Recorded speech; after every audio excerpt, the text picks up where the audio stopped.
Israel America సంయుక్త దాడులు ఇరాన్కి భారీ నష్టాన్ని మిగిల్చాయి. దాడుల్లో అనేక మంది ఇరానియన్లు ప్రాణాలు కోల్పోయారు. దీంతో ఇరాన్ ప్రతిదాడికి దిగింది. ఇజ్రాయెల్ అమెరికా మిత్ర దేశాలపై దాడులకు తెగబడుతోంది. ముఖ్యంగా దుబాయ్పై డ్రోన్ల దాడి జరుగుతున్నట్టు తెలుస్తోంది. ఈ నేపథ్యంలో గల్ఫ్ దేశాలన్నీ కూడా ఇటు మిసైళ్లు డ్రోన్ల దాడులతో వణికిపోతూ ఉన్నాయి. మరొక పక్క ఎక్కడికక్కడ ప్రయాణాలన్నీ నిలిచిపోయాయి. రేపు మధ్యాహ్నం 2 గంటల వరకు కూడా ఏమీ క్లారిటీ లేనట్టుగా తెలుస్తోంది. 2 గంటల తర్వాతనే విమాన ప్రయాణాలకు సంబంధించి ఒక క్లారిటీ వచ్చే అవకాశం ఉన్నట్టుగా కూడా తెలుస్తోంది. రైట్, పూర్తి డీటెయిల్స్ అందించడానికి మా ప్రతినిధి ప్రసాద్ మనకు అందుబాటులో ఉన్నారు. ప్రసాద్, ఇరాన్ పై అమెరికా ఇజ్రాయెల్ దేశాలు సంయుక్తంగా చేస్తున్న దాడులు కేవలం మధ్యప్రాచ్యానికే పరిమితమయ్యేందుకు అవకాశం లేదు. ఇది ఇంకా కూడా విస్తరించేందుకే ఎక్కువగా అవకాశం ఉంది. ముఖ్యంగా డొనాల్డ్ ట్రంప్ చేసిన ప్రకటన బట్టి ఇది ఈ యుద్ధాన్ని కొనసాగిస్తాము, పూర్తి స్థాయిలో ఇరాన్ లొంగిపోయేంత వరకు ఏమాత్రం కూడా ఉపేక్షించేది లేదన్న అంశాన్ని చాలా స్పష్టంగా చెప్పడం జరిగింది. అదేవిధంగా అమెరికా ఈ ఆపరేషన్ సంబంధించి కూడా ఒక పేరు కూడా పెట్టడం జరిగింది. దీనికి సంబంధించి ఆపరేషన్ ఎపిక్ ఫ్యూరీ అని చెప్పి అమెరికా దీన్ని అభివర్ణిస్తూ పేరు పెట్టింది. ఇకపోతే ఇజ్రాయెల్ దేశ ప్రధానమంత్రి బెంజమిన్ నెతన్యాహు కూడా ఈ ఆపరేషన్ సంబంధించి పేరు పెట్టడం జరిగింది. ఇది లయన్స్ రోర్, సింహ గర్జన అని కూడా పేరు పెట్టడం జరిగింది. ఈ రకంగా రెండు దేశాలు కూడా గత సంవత్సరం కూడా జూన్ లో రెండు దేశాలు కూడా ఇరాన్ పై స్వల్పకాలికమైనటువంటి దాడులు చేయడం జరిగింది. ఈ దాడుల్లో ప్రధానంగా ఇరాన్ ఈ అణ్వాయుధాలను సమకూర్చుకుంటుంది, అణ్వాయుధాలను సిద్ధం చేసుకుంటుంది, బ్యాలిస్టిక్ మిజైల్స్ తయారు చేస్తుంది అన్న అంశాన్ని దృష్టిలో పెట్టుకొని ఈ దాడులు చేయడం జరిగింది. దీనికి సంబంధించి ఇప్పుడు కూడా అమెరికా చాలా స్పష్టంగా తనకున్నటువంటి లక్ష్యాలను పూర్తి స్థాయిలో ప్రకటన చేయడం జరిగింది. ప్రజలంతా కూడా ఈ అవకాశాన్ని వినియోగించుకోవాలి, ప్రజలు వీధుల్లోకి రావాలి, వీధుల్లోకి వచ్చి ప్రస్తుతం ఉన్నటువంటి ఇరాన్ ఈ ప్రభుత్వాన్ని మీరే పాలనాధికారాలు చేపట్టాలి, ఈ అవకాశాన్ని అందిపుచ్చుకోవాలని చెప్పి డొనాల్డ్ ట్రంప్ చాలా స్పష్టంగా ఇరాన్ దేశ ప్రజలకు సందేశాన్ని ఇస్తున్నారు. దీనికి సంబంధించి అమెరికా ఎట్టి పరిస్థితుల్లోనూ కూడా ఇరాన్ తల ఒగ్గాల్సిందే, చేస్తున్నటువంటి ప్రయత్నాలన్నీ కూడా విరమించుకోవాలి. ముఖ్యంగా ఇరాన్ ఈ మిజైల్స్ ను తయారు చేస్తుంది. ఈ మిజైల్స్ ను తయారు చేసుకోకుండా అదేవిధంగా వాటిని సమకూర్చడానికి కావాల్సిన ఇరానియాన్ని సమకూర్చుకున్నటువంటి ప్రయత్నాలు విరమించుకోవాలి అన్న అంశాన్ని చాలా స్పష్టంగా చెప్పడం జరిగింది. అదేవిధంగా ఇరాన్ కున్నటువంటి నావికా బలాన్ని పూర్తి స్థాయిలో ధ్వంసం చేయాలనేది తమ లక్ష్యాన్ని అంశాన్ని కూడా డొనాల్డ్ ట్రంప్ ప్రకటన జరిగింది. దాంతో పాటు ఇరాన్ ను సమర్థిస్తున్నటువంటి అనేకటువంటి తీవ్రవాద సంస్థలను వాటిని మట్టి పెట్టాలన్నది అమెరికా లక్ష్యము, అదేవిధంగా ఇజ్రాయెల్ లక్ష్యం అన్న అంశాన్ని కూడా తనకున్నటువంటి ఈ యుద్ధానికి దారితీస్తున్న పరిస్థితికి సంబంధించినటువంటి అంశాన్ని వివరిస్తూ డొనాల్డ్ ట్రంప్ చాలా స్పష్టంగా ప్రకటన చేయడం జరిగింది. ఖచ్చితంగా చర్చలకు రావాలి, అదేవిధంగా మేము విధించే షరతులకు ఒప్పుకోవాలి, ఆ మేరకు ఒప్పుకుంటేనే ఆ మేరకు దానికి వాళ్ళకి ప్రాణభిక్ష పెడతామన్న అంశాన్ని కూడా డొనాల్డ్ ట్రంప్ చాలా గట్టిగా చాలా కఠినంగా కూడా చెప్పడం జరిగింది. కాబట్టి అవసరాన్ని బట్టి యుద్ధాన్ని ఎంత మేరకు కొనసాగించాలన్నది అంతవరకు కొనసాగిస్తామన్న అంశాన్ని కూడా ఇటు అమెరికా ఇజ్రాయెల్ రెండు దేశాలు కూడా ప్రకటన చేయడం జరిగింది. కాబట్టి ఈ యుద్ధం పూర్తి స్థాయిలో మరిన్ని దేశాలకు కూడా విస్తరించేందుకు అవకాశం ఉన్నట్టుగా కూడా ఇప్పుడు మనం అనుకోవటానికి చూసాం. ఎందుకంటే ఇజ్రాయెల్ అమెరికా రెండు దేశాలు సంయుక్తంగా చేసినటువంటి ఈ దాడులకు ప్రతిగా ఇరాన్ తన యొక్క అంటే చుట్టుపక్కల ఉన్నటువంటి అరబ్ ఎమిరేట్స్ దేశాల్లో ఉన్నటువంటి అమెరికా సైనిక స్థావరాలపై దాడులు చేసే నెపంతో అక్కడ ఉన్నటువంటి దాన్ని సాకుగా చెబుతూ అక్కడ ఉన్నటువంటి పౌరుల నివాసాలపై కూడా ఈ అరబ్ ఎమిరేట్స్ చెందినటువంటి నగరాలపై దాడులు చేయడానికి పూనుకుంది. అమెరికా దాడులు కూడా చేసింది. ముఖ్యంగా ఖతార్ సంబంధించి అక్కడ ఉన్నటువంటి air base, America air base సంబంధించి అక్కడ కూడా దాడులు చేసిన జరిగింది. కువైట్ లో కూడా ఆ రకంగా ఎయిర్ బేస్ పై వైమానిక స్థావరాలపై అమెరికా వైమానిక స్థావరాలపై దాడులు చేయడం జరిగింది. అదేవిధంగా యునైటెడ్ అరబ్ ఎమిరేట్స్ చెందినటువంటి వైమానిక స్థావరాలపై కూడా దాడులు చేయడం జరిగింది. ఈ రకంగా అరబ్ ఎమిరేట్స్, కువైట్, ఖతార్ లాంటి దేశాలకు చెందినటువంటి అమెరికా సైనిక స్థావరాలు ఇజ్రాయెల్ చెందినటువంటి సైనిక స్థావరాలపై దాడులు చేయడం ప్రారంభించింది. ఈ నేపథ్యంలో ఖతార్ చాలా స్పష్టంగా దీనికి ప్రతిగా ప్రకటన కూడా చేయడం జరిగింది. తమ దేశ సార్వభౌమాధికారాన్ని ధిక్కరిస్తూ ఈ రకంగా దాడులు చేయటం, దీన్ని సరైన రీతిలో సరిగ్గా ఏ రకంగా స్పందించాలన్నది మేము సరైన సమయంలో స్పందిస్తాము అన్న అంశాన్ని కూడా ప్రకటన చేయడం జరిగింది. దీనికి సంబంధించి యునైటెడ్ అరబ్ ఎమిరేట్స్ కూడా ఆ ఈ రకంగా దాడులు చేయటాన్ని ఏమాత్రం కూడా క్షమించము, దీన్ని ఉపేక్షించేది లేదు.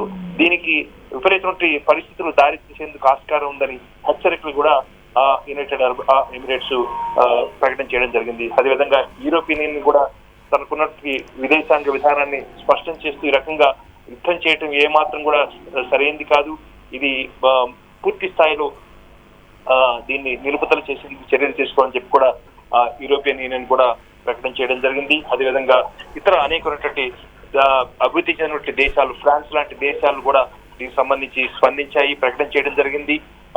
ఈ రకంగా ఈ యుద్ధ మేఘాలు మరింతగా ముసురుకుంటున్నట్లయితే ప్రపంచ యుద్ధానికి దారితీసే ఆస్కారం ఉందన్న అంశాన్ని కూడా ఆయా ఆందోళనలు వ్యక్తం చేస్తున్నారు. కాబట్టి ప్రస్తుతానికి ఈ దాడులకు ప్రతిగా ఇరాన్, అదేవిధంగా అమెరికా, ఇజ్రాయెల్ దేశాలకు మద్దతుగా ఇస్తూ వారి వారి సైనిక స్థావరాలను ఏర్పాటు చేసుకునేందుకు అవకాశం ఇచ్చినటువంటి అరబ్ దేశాలపై దాడులు చేసేందుకు పూనుకుంది. అక్కడ ఉన్నటువంటి ఆ అమెరికా, ఇజ్రాయెల్ దేశానికి చెందినటువంటి సైనిక స్థావరాలపై దాడులు చేస్తుంది. ఈ దాడుల్లో ముఖ్యంగా ఎంత మేరకు నష్టం జరిగినది ఇంకా స్పష్టంగా దేశాలకు కానీ తమ దేశంపై ఈ రకంగా ఇరాన్ దాడులు చేయడానికి సహించేయలేని అంశాన్ని మాత్రం అన్ని దేశాలు కూడా ఈ సందర్భంగా చెప్తున్నాయి. ఈ సందర్భంగా డొనాల్డ్ ట్రంప్ ప్రకటన మనం పూర్తి స్థాయిలో గమనించాల్సి ఉంది. ప్రజలు ఈ అవకాశాన్ని అందిపుచ్చుకోవాలి, ఇరాన్ దేశంలో ఉన్నటువంటి ప్రజలంతా కూడా వీధుల్లోకి రావాలి, తమంతట తామే పరిపాలించుకునేందుకు ప్రభుత్వ అధికార పగ్గాలను చేపట్టాలి, ఈ అవకాశాన్ని మీరు అందిపుచ్చుకోవాలి, మీరు వీధుల్లోకి రావాలి, ఈ అంశాన్ని మీరు పూర్తి స్థాయిలో సద్వినియోగం చేసుకోవాలన్న అంశాన్ని కూడా డొనాల్డ్ ట్రంప్ చాలా స్పష్టంగా చెప్తున్నాడు. ఒకవైపు ప్రజలను రెచ్చగొట్టి అదేవిధంగా పూర్తి స్థాయిలో ఇరాన్ ను నిర్వీర్యం చేసేందుకు ఎలాంటి మిజైల్స్ కానీ బాలిస్టిక్ మిజైల్స్ తయారు చేసుకోకుండా, అణ్వాయుధాలను తయారు చేసుకోకుండా నిర్వహించేందుకు ఈ యుద్ధం చేస్తున్నట్టుగా కూడా డొనాల్డ్ ట్రంప్ తన ప్రకటనలో చాలా స్పష్టంగా చెప్పడం జరిగింది. గతంలో కూడా ఈ రకంగా ఇరాన్ పై దాడులు చేశాయి రెండు దేశాలు సంయుక్తంగా. ఆ దాడుల్లో కూడా చాలా స్వల్పకాలిక కేవలం 12 రోజుల పాటు ఈ దాడులు చేయడం జరిగింది. ఆ దాడులు చాలా స్పష్టంగా చెప్పడం జరిగింది, అణ్వాయుధాలను తయారు చేసుకునేందుకు ఏమాత్రం కూడా ఇరాన్ సాహసిస్తే మరింత పరిణామాలు ఉంటాయని చెప్పి హెచ్చరిస్తుంది. ఈ హెచ్చరికలు గత నెల రోజులుగా అమెరికా అధ్యక్షుడు డొనాల్డ్ ట్రంప్ చెప్తూనే ఉన్నారు. దీనికి సంబంధించి అనూహ్యంగా ఈ రోజు ఉదయం ఈ రకంగా 9 గంటల ప్రాంతంలో దాడులు చేయడంతో టెహరాన్, ఇరాన్ రాజధాని టెహరాన్ లో ఉన్నటువంటి అనేక ప్రాంతాల్లో ఒకేసారిగా దాడులు చేయడంతో ఈ యుద్ధ వాతావరణం నెలకొంది. ఆ మేరకు ఈ దాడులు ప్రారంభమయ్యాయి. దీనికి ప్రతి దాడులు కూడా ఇరాన్ చేస్తుంది. అనేక దేశాల్లో చుట్టుపక్కల ఉన్నటువంటి అరబ్ దేశాలలో ఉన్నటువంటి అమెరికా, ఇజ్రాయెల్ సైనిక స్థావరాలపై దాడులు చేస్తుంది ప్రతిగా. కాబట్టి దీనికి ఈ పరిస్థితులు ఏ రకంగా దారితీస్తాయి, అమెరికా, ఇజ్రాయెల్ చేసే దాడులకు ఇరాన్ తల ఊపుతుందా, దీనికి సంబంధించి ఇప్పటికే ప్రకటన చేయడం ప్రారంభించింది. తాము ఎలాంటి అణ్వాయుధాలు తయారు చేసేందుకు ప్రయత్నాలు చేయట్లేదు, తమ వద్ద యురేనియం నిల్వలు కూడా ఏమీ లేవు, దీనికి సంబంధించి ఎలాంటి అపోహలు ఉండటానికి వీల్లేదన్న అంశాన్ని చెప్తున్నప్పటికీ కూడా తమకంటూ పూర్తి స్థాయిలో ఖచ్చితమైనటువంటి సమాచారం ఉంది. ఈ రకంగా బాలిస్టిక్ మిజైల్స్ ను, యురేనియాన్ని సమకూర్చుకొని అణ్వాయుధాలను తయారు చేసుకునేందుకు ఇరాన్ ప్రయత్నం చేస్తుంది. అదేవిధంగా అనేకమైనటువంటి రెబెలియన్ గ్రూప్స్ కి, అనేకమైనటువంటి తీవ్రవాద సంస్థలకు కూడా ఆయుధాలను సరఫరా చేస్తుంది. కాబట్టి దీన్ని దృష్టిలో పెట్టుకుని ఇరాన్ ను నిలువరించాలి. ఆ మేరకు అణ్వాయుధాలు తయారు చేసుకోకుండా, బాలిస్టిక్ మిజైల్స్ తయారు చేసుకోకుండా దాన్ని నిలువరించాలన్నది తమ యొక్క లక్ష్యం అని కూడా చెప్పడం జరిగింది. ఎట్టి పరిస్థితుల్లో ఇరాన్ ను ఆ రకంగా అణ్వాయుధాలను, బాలిస్టిక్ మిజైల్స్ ను తయారు చేసుకునేందుకు ఒప్పుకోము, అనుమతించమన్న అంశాన్ని డొనాల్డ్ ట్రంప్ చాలా స్పష్టంగా తన ప్రకటనలో చెప్పడం జరిగింది. కాబట్టి జరగబోయే వచ్చే 2-3 రోజుల్లో ఈ పరిణామాలు ఎలాంటి పరిస్థితికి దారితీస్తాయన్నది వేచి చూడాల్సింది. ప్రస్తుతానికి మాత్రం అమెరికా, ఇజ్రాయెల్ చేసినటువంటి దాడులకు ప్రతిగా ఇరాన్ ప్రతి దాడులు ప్రారంభించింది. ఆయా దేశాలతో మరింతగా వైరం తెచ్చుకునేందుకే ఇది దోహదం చేస్తుంది. కానీ ఇరాన్ కి ఏ రకంగానూ అండగా వచ్చేందుకు ఆ దేశాలు ఏమాత్రం కూడా అనుకూలంగా ఉండేందుకు అవకాశం లేదు.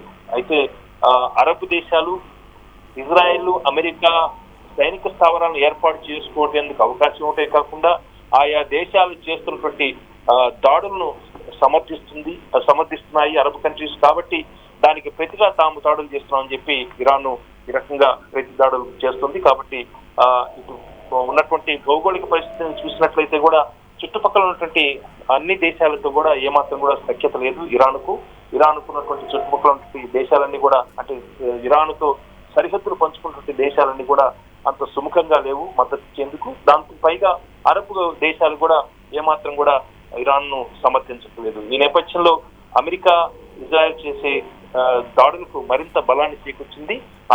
అమెరికా ఇజ్రాయెల్ యొక్క దాడుల వెనుక ఉన్నటువంటి వ్యూహం దాదాపు సగం ఫలించిందని చెప్పుకోవడానికి ఆస్కారం ఉంది. కాకపోతే ఇరాన్ చేసే ఈ ప్రతి దాడుల వల్ల ఏ రకంగా లాభం పొందుతుందన్నది వేచి చూడాల్సి ఉంది. ఇది లాభం జరుగుతుందా, నష్టం జరుగుతుందా, ఇరాన్ ను మరింత ఇరుకును పెట్టేందుకు ఈ చర్యలు దోహదం చేస్తాయన్నది మనం వేచి చూడాల్సి ఉంది. ప్రస్తుతానికి మాత్రం ఇరాన్ ను ప్రతి దాడులు చేస్తుంది. ఈ దాడులకు సంబంధించి మాత్రం ఆయా దేశాలు పూర్తి ఆగ్రహంతో ఉన్నారు. ఈ రకంగా తమ సార్వభౌమాధికారిని సవాలు చేస్తూ ఈ రకంగా దాడులు చేయడం సబబు కాదు. దీనికి విపరీతమైన పరిస్థితులు ఎదుర్కోవడానికి ఆస్కారం ఉంది అన్న హెచ్చరికలు కూడా ఆయా దేశాలు జారీ చేస్తున్నాయి. ఓకే ప్రసాద్.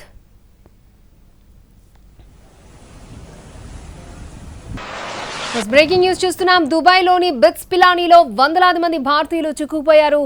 మిజైల్స్ వచ్చి పడుతూ ఉండడంతో వారు ఆందోళన చెందుతున్నారు. తమను స్వదేశానికి తీసుకెళ్లాలని వారు కేంద్రాన్ని కోరుతున్నారు. ప్రస్తుతం దుబాయ్ బిట్స్ పిలానీలో 50 మంది తెలుగు రాష్ట్రాలకు చెందిన విద్యార్థులు ఉన్నారు. వారి తల్లిదండ్రులు ఇప్పుడు ఆందోళన వ్యక్తం చేస్తున్నారు.